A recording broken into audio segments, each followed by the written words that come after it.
finish up some business on House Bill 2214. 2214. We need to work that and do a final action on that bill. And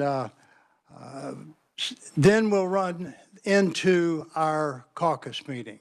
So those of you who come for caucus meeting, feel free to get your lunch, feel free to observe, or if you need to go back and forth, feel free to do whatever you need to do. Sir, it's an honor to see you here with us today, sir, and thank you very much. And committee, we will now work House Bill 2214. Carly, do you have just to kind of review that just a little bit? 2214.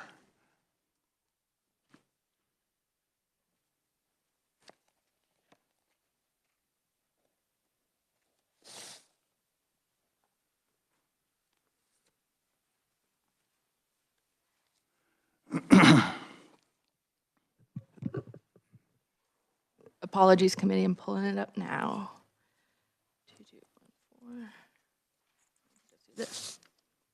2214 is an act concerning veterans and military relating to veterans benefits. It would enact the Safeguarding American Veteran Empowerment Act to limit compensation for assisting in veterans benefit matters. Thank you, Carly.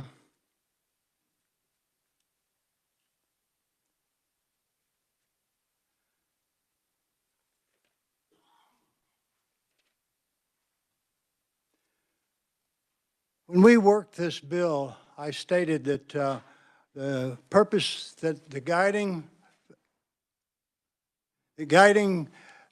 factors that I used was that why do we need a bill and what will this bill accomplish? So that was the beginning of where I started with the two bills, 2213 and 2214.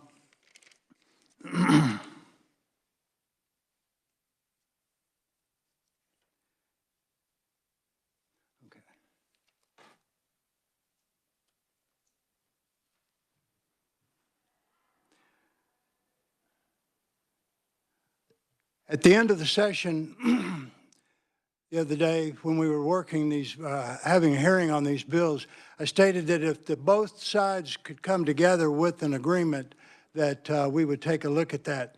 I did not hear from anyone, so I went forward and also stated this, that I would come forward with a recommendation or in the form of an amendment.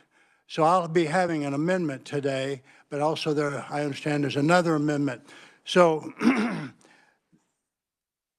right now, are there any amendments or discussion as it relates to 2214? A point of order, sir. Go ahead, Representative. Yes, I'd like to ask the revisor's office, did we receive appropriate notification for the hearing on this bill to take action today? Thank you.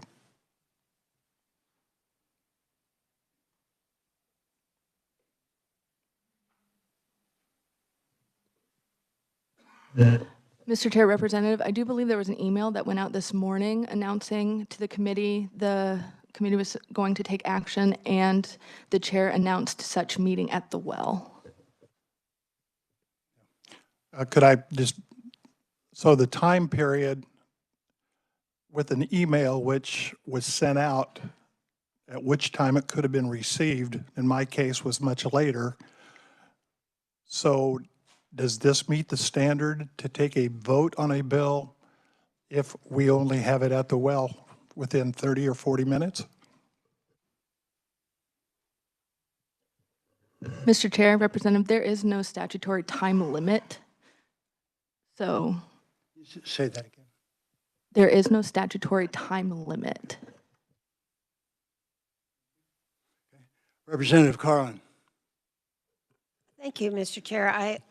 I know that we push the limits around here a lot, but I thought we followed Mason's or something that would have given us a time period, because most public bodies have to give a 24-hour notice. of an agenda. And I know we don't always do that here, but this is very short.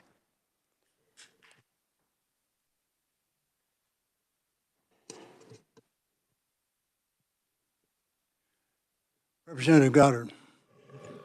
Just out of curiosity, how many on the committee had the opportunity to see that email?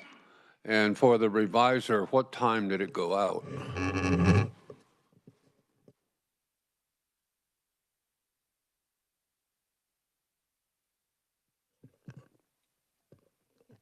Mr. Chair, committee, the email went out to the committee at 9:03 a.m. this morning. Thank you. And how many on the committee saw the email before now? Okay, thank you.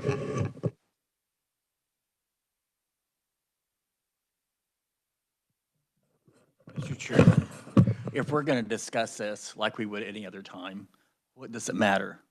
You know, if we do it before, ahead of time, or now? I mean, if we're going to have all the same facts that we would have later, I don't see what it makes a difference. And if she just said there was no statute for this, I would be in favor of getting it over with.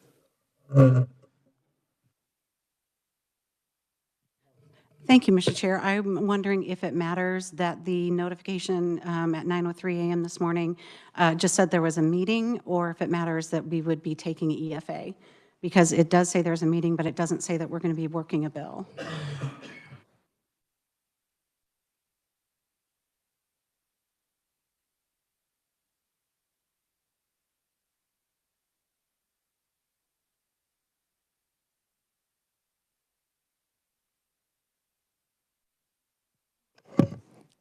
Thank you, Mr. Chair. I had the same question. My my ranking here notified me.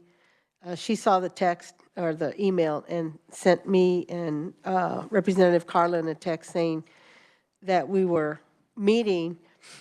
And I asked her why, and she said she didn't know. And then it wasn't until I saw the email. And then when you went to the well, you told us that we were actually working this particular bill.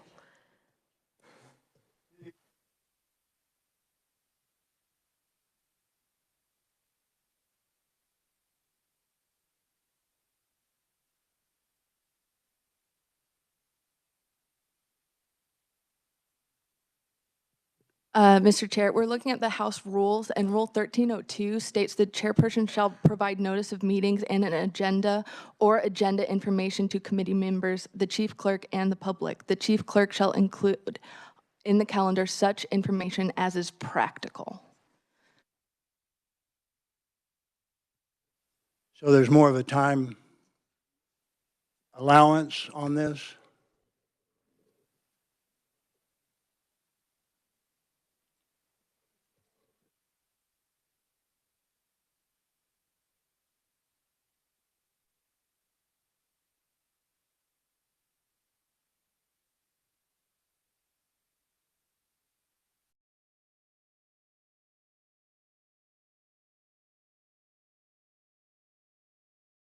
Representative Steele.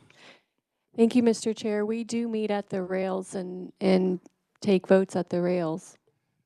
Well, there's the issue of why this has gone as quick as it has, is that we're out of time. And, well, I was just in a committee this morning and talked about taking a request before the speaker to bless the bill so we give it more time to work on. And we kind of went through the same process there this morning.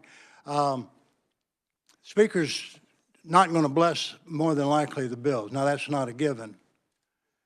That's just my guess. So that's what I'm basing that on. They have said that it's going to be hard to get bills blessed. So if we do not address this bill today,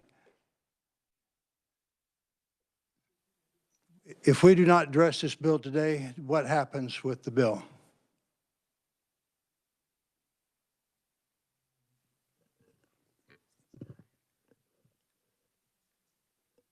If the committee chooses not to work the bill today and it is not blessed, we are in the middle of a biennium, so it would stay in committee. And I would point out that COMA requires notice reasonable under the circumstances. So that is up to the committees. Cover what we did. That would cover what we did this morning.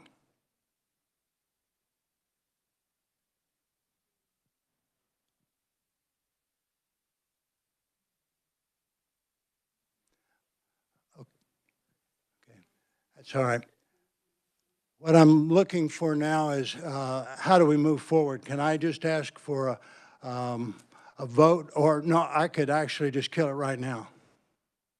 As a chair, I can stop it right now and go back to what I did when we last heard that bill. Committee, it is up to the discretion of the chair. Due to what I'm seeing and hearing, we're going to pull those bills again and just not discuss them.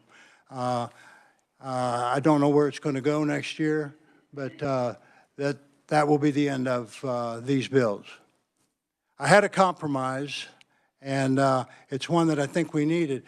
The things that I was trying to take in consideration was our goal is to take care of the vet. Our goal is to take care of the veteran. And there were two things under that. And this is what I made my decision on and why I asked for compromises, but I didn't hear anything. And so I said I would come up with a compromise, and that was the agenda, the amendment that I was going to bring today. But my goal was freedom of choice for the veteran. I buried soldiers that died for the freedom of choice. I take very seriously my freedom to choose what I want. The second thing was protection. We owe our veterans protection. Protection from dishonest brokers out there. Dishonest people that they don't care any more about the veteran than the man in the moon, and they will take money from the veteran.